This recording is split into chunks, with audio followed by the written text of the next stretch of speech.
Assalamualaikum warahmatullahi wabarakatuh para siswa. Kepanggih malih kalian Bu An ing pelajaran basa Jawa.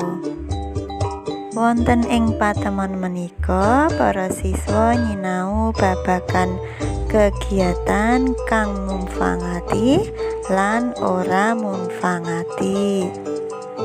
Kegiatan kang ora mumfangati yaiku kegiatan sing ora becik utawa ora ana gunane. Contone, tangi awan niku mboten mumfangati amarga marai telat anggone menyang sekolah.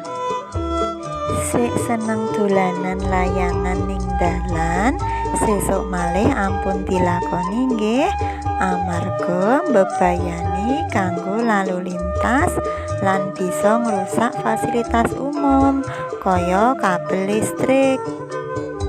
Mbuang uwuh sembarangan uga ora becik sebab iso marai reget lan dadi sarang penyakit.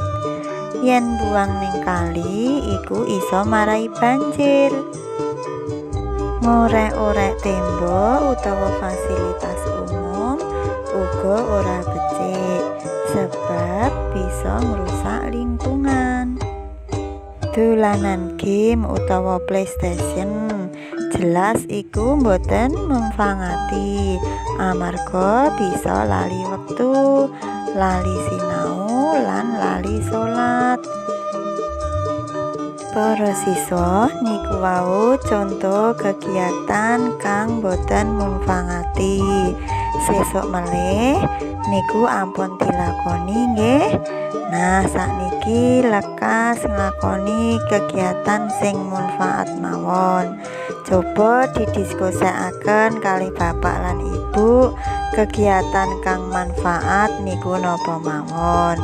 Saking Bu Guru cekap semanten. Wassalamualaikum warahmatullahi wabarakatuh.